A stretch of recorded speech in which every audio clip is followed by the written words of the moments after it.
कहीं ना कहीं पिछले दरवाजे से आरएसएस ही इस देश के ऊपर शासन कर रही है। और आरएसएस ही हमारे देश का तिरंगा का अपमान करती थी। क्या हिंदू मुस्लिम से ना झिके, हिंदू मुस्लिम की जाति से ना झिके, अब किसान को भी जाति बना के राजनीति करोगे?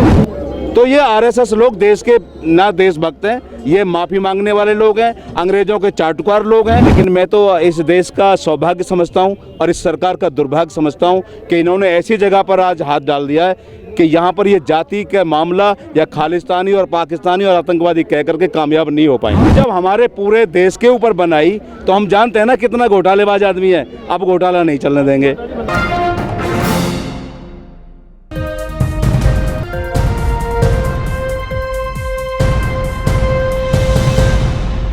किसान आंदोलन को जिस तरीके से विदेशों से भी समर्थन मिल रहा है, तमाम देश से कई संगठन और कई समाज के लोग आगे आ रहे हैं। कुछ बिहार से मुसलमान मेरे साथ जुड़े हुए हैं जो किसान आंदोलन का समर्थन करने आए हैं। क्या नाम है सर आपका? मेरा नाम शहाबुद्दीन है। आज जिस तरीके से आप समर्थन करने आए हैं, जिस तरीके से विदेशों से समर्थन आ रहा है, ट्वीट हो रहे हैं, उससे जिस तरीके से अक्षय कुमार, अजय देवगन जवाब दे रहे हैं उनको, क्या लग रहा है आपको? आप भी समर्थन करने आए यहाँ पर? बिल्कुल।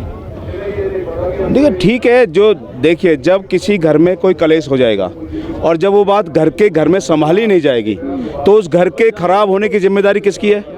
जो उस घर का मुखिया है। जब इस घर का मुखिया उस बात को नहीं संभाल पा रहा तो पड़ोसी तो उस पर बोलेंगे।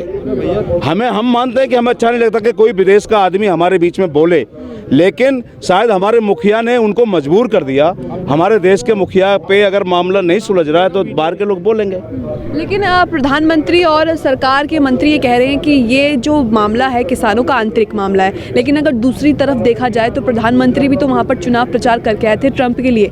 हाँ बिल्कुल, मोदी जी ने कहा था कि अब की बार ट्रंप सरकार, तो ये तो कर सकते हैं। दूसरा, एक तारिक फतेह अली खान है, वो पाकिस्तानी चैनलों पे आके हमारे इंडिया में बहुत ज़्यादा बोलता है, वो भी तो विदेशी है। उसको तो हम वहाँ पर वाइट देते हैं, उसकी हमारा मीडिया उसको अपने चैनल पे बैठा करके हमारे देश के खिलाफ सारी बातें करवाता है, उसके लिए तो कुछ नहीं बोलते। दूसरा, अक्षय कुमार ने तो यहाँ से अपनी वो जो सदस्यता वो भी रद्द है उसकी, वो भी विदेशी है, वो ही क्यों बोल सकता है?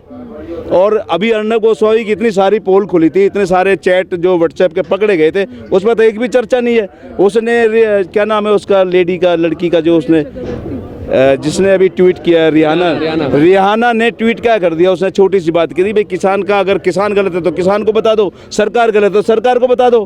क्या गलत कह दिया उसने? लेकिन रिहाना के ट्वीट के बाद अचानक से बॉलीवुड स्टार नींद से जाग गए और एक के बाद एक ट्वीट करने लगे, वो भी सरकार के पक्ष में। तो इनसे करवाया जा रहा है या ये खुद कर रहे हैं? नहीं, ये तो हमें नहीं पता जी। देखो ना हमें उसका पता कि वो है कौन। मैं तो उसको अभी नाम आया उनका यहाँ तब हम जान पाए, नहीं तो हम जानते भी नहीं थे। लेकिन हमें इतना जरूर पता है कि जब घर में कलेश होगा तो बाहर के लोग बोलेंगे। ये बात तो हमारे मुखिया को चिंता करनी चाहिए। अच्छा, जिस तरीके से यहाँ पर किलेबंदी को तब्दील कर दिया गया है, पूरे धरना स्थल को लगातार यहाँ पर कीलें गाड़ दी गई हैं और बैरिकेटिंग कर दी गई है, ऊपर फेंसिंग भी कर दी गई है, कंटीले तार लगा दिए। किसानों के साथ इस तरीके का रवैया आप कैसे समझ रहे हैं इसे? ये बहुत ही दुर्भाग्यपूर्ण है कि इस कृषि प्रधान देश में, जबकि ये देश कृषि प्रधान देश माना जाता है, विश्व में और कोई देश ऐसा नहीं है जिसको कृषि प्रधान कहें, और उस देश के अंदर कृषकों की, किसानों की ये दुर्गति और उनके साथ इस तरह का बैरिकेटिंग करना, ये अपना आप में बड़ा दुर्भाग्य है। और बहुत बड़ा पछतावा शायद हो रहा होगा हम जैसे उन लोगों को जिन्होंने इनको अपना वोट देकर के सीट पे बैठा दिया। शायद आज हम अपनी गलती का महसूस कर रहे हैं। बाहर के लोग, आंदोलन के बाहर के लोग बातें करते हैं कि ये आंदोलन तो किसानों का है, फिर मुसलमानों का क्या काम? मुसलमान क्यों उसमें समर्थन कर रहे हैं? उनको क्या जवाब देंगे? मुसलमान किसान नहीं होता? किसान की कोई जाति है क्या भैया? मैं अभी 1 मिनट मैडम, आपको मैं अभी प्रमाण दिखाता हूँ। इसको दिखा देना उनको जो ऐसी बातें करते हैं। इसलिए मैंने आपसे पूछा। ये लो, मेरे सारा दिखाना या मत दिखाना, ये जरूर दिखा देना उनको।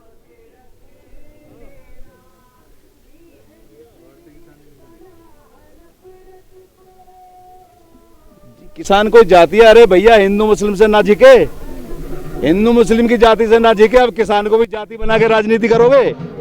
इस देश का हर आदमी किसान है। और दूसरी बात तो यह है कि किसान को आंदोलन जोड़ने से एक सीमित कर देने वाली बात है। ये आंदोलन किसानों का तो बहुत कम है, ये जन आंदोलन है, ये मजदूर का आंदोलन है। जो आदमी इस देश के अंदर रोटी और अन्न खाता है दुनिया में, ये उन सब का आंदोलन है। ये तो ये तो इस आंदोलन को छोटा करने का प्रयास, कभी खालिस्तानी, कभी चाइना का सपोर्ट, कभी पाकिस्तान का सपोर्ट करके सारे तरह की बातें करते। मैडम, किसान की कोई जाति नहीं, आप भी जानते हो ना, किसान जाति होती है कोई? किसान कोई जाति नहीं है, किसान सब लोग हैं और ये देश कृषि प्रधान देश है। यहाँ अगर किसान की नहीं चलेगी तो इस देश पर सत्ता नहीं कर पाएगा कोई भी। आपको क्या वजह लगती है सरकार पीछे नहीं हट रही है? इतने विरोध प्रदर्शन के बाद इतने किसानों की शहादत हो गई है, अभी तक जो भी सरकार ने नीतियाँ या कानून बनाए हैं अभी तक पीछे नहीं हटी है सरकार। सरकार का पीछे न हटने का कारण मैं एक बात समझ पाया को, ये अपना रिजाइन लेटर उन रईसों को दिया है, अडानी, अंबानी और जितने लोग हैं जिनके साथ इन्होंने पैक्ट किया ना कृषि का, ये अपना रिजिग्नेशन उनको सौंप दिया उन्होंने। अगर वो यहाँ आता है तो वहाँ से जाएगा और जो यहाँ वहाँ जाएगा तो यहाँ से जाएगा। ऑलरेडी प्रधानमंत्री का जाना तय हो गया है, इसलिए वो जो ना यहाँ कोई बात कर ही नहीं पा रहे हैं और वो इसीलिए अपने रवैये पड़ा हुआ है, क्योंकि ये बात मुझे लगता है उसके हाथ में अब रही नहीं है। जिस तरीके से मोदी सरकार के खिलाफ विरोध प्रदर्शन हो रहा है, उनके कानूनों के खिलाफ हो रहा है, क्या लग रहा है आपको सरकार पीछे हटेगी या नहीं हटेगी? क्योंकि CNRC में भी तकरीबन 1 साल विरोध प्रदर्शन चला और उसके बाद भी ठंडे बस्ते पर डाल दिया गया। देखिए, ये जो अब से पहले जितने आंदोलन है मैडम, अब से पहले जितने आंदोलन ने धर्म के आधार पर बांट करके आंदोलनों को कमज़ोर करने का काम किया है, लेकिन मैं तो इस देश का सौभाग्य समझता हूं और इस सरकार का दुर्भाग्य समझता हूं कि इन्होंने ऐसी जगह पर आज हाथ डाल दिया है कि यहाँ पर ये जाति का मामला या खालिस्तानी और पाकिस्तानी और आतंकवादी कह करके कामयाब नहीं हो पाएंगे। अब ये आंदोलन पूरे देश का, जन जन का और सर्वधर्म का आंदोलन बन गया है। अब इसको ये तोड़ नहीं पाएंगे और किसान की जीत होगी, 100% जीत होगी। और तीनों बिल जो है, मैंने उन बिलों को गूगल पे सर्च किया, मैं ऐसे नहीं बोल रहा हूँ कि बिलों में नुकसान क्या है। ये जो बिल हैं, ये बिल पूर्णतः हमारे जो कृषि है इसको बिल्कुल नष्ट करके इनके हाथ में देने का, क्योंकि सारा प्राइवेट में दे ही दिया है। ये कृषि एक खाली बची है, इसको भी ये दे देंगे और देने का काम पूरा कर दिया है। लेकिन प्रधानमंत्री तो अक्सर कहते आए हैं कि हम देश नहीं बिकने देंगे, मैं देश को विश्व गुरु बना दूंगा, देश का बेटा हूँ, किसानों का बेटा हूँ। देखो, नहीं, एक झूठ है इनका, 15 लाख देंगे वो भी नहीं मिले। इन्होंने कहा था कि यदि नोटबंदी कामयाब नहीं हुई तो मुझे किसी चौराहे पे बुला लेना 50 दिन के बाद और मुझे फांसी दे देना, वो भी बेकार हो गई। फिर इन्होंने GST लगा दी, GST में भी बेकार हो गए। तो इनकी कुल मिला के सारी झूठी बातें, इनकी डिग्री तक तो झूठी है, इनकी डिग्री झूठी है। जब इधर सारा झूठ का पुलंदा है, प्रधानमंत्री भी झूठा EVM का बनाया हुआ है। भैया, हमने तो कुछ लोगों ने वोट दे दिया होगा, लेकिन EVM का बड़ा सहारा है। तो ये प्रधानमंत्री झूठ की बुनियाद पर बना हुआ है, इस पर झूठ के सिवा कुछ नहीं है। ये जुमलेबाज सरकार है, तो इसलिए इन पर कोई भरोसा नहीं किया जा सकता। इसलिए हमारे किसानों ने नहीं किया, हमने नहीं किया। बोला 1.5 साल बाद हम इसको कर देंगे। हमें पता 1.5 साल बाद तुम क्या करोगे, क्योंकि तुम्हारे पिछले 50 झूठ तुम्हारे पकड़ चुके हैं, बार बार झूठ बोलने का मौका नहीं दिया जाएगा। लेकिन बिहार में भी इतने विरोध प्रदर्शन के बाद सरकार बन गई बीजेपी की। एक बात बताओ, सरकार बनी वहां पर तुरंत, जबकि विधानसभा में MLA को सर्टिफिकेट तक दे दिया। किसान एकता जिंदाबाद। टिकैत जी तुम संघर्ष करो, हम तुम्हारे साथ हैं। टिकैत जी तुम संघर्ष करो, हम तुम्हारे साथ हैं। 50-50, 60-60, 80-80 वोटों से जो MLA बिहार के अंदर जीत रहे थे चुनाव, उनको सर्टिफिकेट भी दे दिया, लेकिन उनको रोक के रखा। एंड अमित शाह उसी समय वहां से तुरंत वहां पर गए, वहां पर कोई मीटिंग करी जाकर के, तुरंत उनको वापस आए और उनको हारने का सर्टिफिकेट दे दिया कि भाई आप चुनाव हार गए।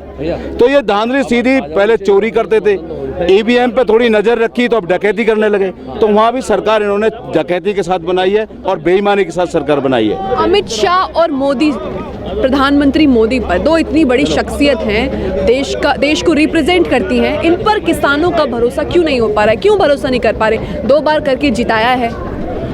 देखो, असल में ये जो पिछले जितने भी इन्होंने दमनकारणी चीज़ें चलाई हैं, वो सब लोग, पूरा देश देख रहा था इस चीज़ को, लेकिन चुप थे। किस लिए? कि उन्होंने धर्मों के नाम पर बांट के रखा हुआ था। NRC में भी जो कानून था उसको सब जानते हैं। 2016 में जो अमेंडमेंट इन्होंने किया, उस अमेंडमेंट के कारण जो एक विशेष जाति को इन्होंने छोड़ा था कि भाई उस जाति को यहाँ पर जो नागरिकता नहीं मिलेगी, ये 2016 का अमेंडमेंट था। तो ये सब लोग देख रहे थे, पूरा देश देख रहा था कि ये बेईमानी कर रहे हैं। और कहीं ना कहीं सुप्रीम कोर्ट को भी इन्होंने बेईमानी के रास्ते पर चलाने का प्रयास किया। आज गोगोई जी राज्यसभा में बैठे हैं, वो बेईमानी की एक निशानी है। वो कलंक है इस बात का कि राज्यसभा में जो गए वो एक बेईमानी करके गए थे। तो सब लोग हम देख रहे थे कि ये बेईमानी कर करके क्या क्या कर रहे हैं। अब जब हमारे पूरे देश के ऊपर बनाई तो हम जानते हैं ना कितना घोटालेबाज आदमी है। अब घोटाला नहीं चलने देंगे।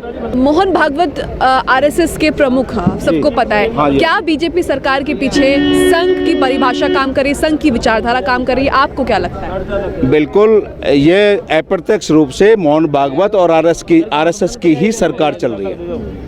ये तो केवल इनके मोहरे हैं। मोदी जी तो एक नाम है और बीजेपी भी नहीं रही।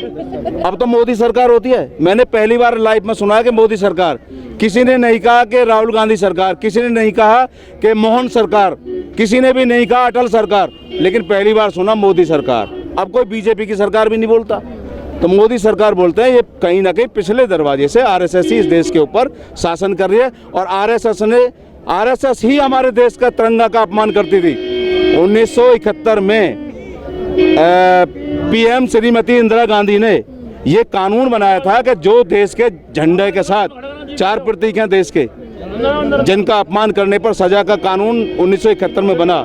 तो ये आरएसएस के लोग तिरंगे का अपमान लगातार करते रहे। तब कांग्रेस ने ही, मैं कोई कांग्रेस का पार्टी का आदमी नहीं हूँ कभी आप बोलो, लेकिन इंदिरा गांधी ने कानून बनाया कि इनका कोई अपमान करेगा तो वो उसको सीधी जेल होगी। तो ये आरएसएस लोग देश के ना देशभक्त हैं, ये माफ़ी मांगने वाले लोग हैं, अंग्रेजों के चाटुकार लोग हैं। इन्होंने जब हमारे देश में हम आंदोलन जो आज़ादी का चल रहा था उस समय भी इन्होंने अंग्रेजों के साथ मिलकर काम किया था और आज उन्हीं लोगों के हाथ में ये सत्ता आ गई है गलती से। आपके इस विरोध प्रदर्शन का असर 2024 में प्रधानमंत्री की कुर्सी पर दिखेगा? देखो, दिखेगा तो। अगर मैं तो ये कहता हूँ सरकार हम बदलने की हमारी कोई मंशा नहीं, सरकार रहे बदले, लेकिन हमारे जो 3 कानून है इन्हें वापस कर दो भाई। आगे अच्छा करोगे तुम्हें वोट मिलेगा, नहीं करोगे तो पब्लिक तो सब देख ही रहे हो क्या होगा यहाँ पर। तो ये बिहार से कुछ मुसलमान मेरे साथ जुड़े हुए थे जिनसे हमने बात करी। लगातार लोग यहाँ समर्थन के लिए आ रहे हैं। मुसलमान समाज और मुसलमान किसान भी बढ़ चढ़कर हिस्सा ले रहा है किसान आंदोलन में। न्यूज़ मैक्स के लिए कैमरामैन फैज हुसैन के साथ मुन्ना। सभी अहम खबरों के लिए न्यूज़ MX को सब्सक्राइब करें, साथ ही बेल आइकॉन को जरूर दबाएं। लाइक, शेयर, कमेंट करना ना भूलें।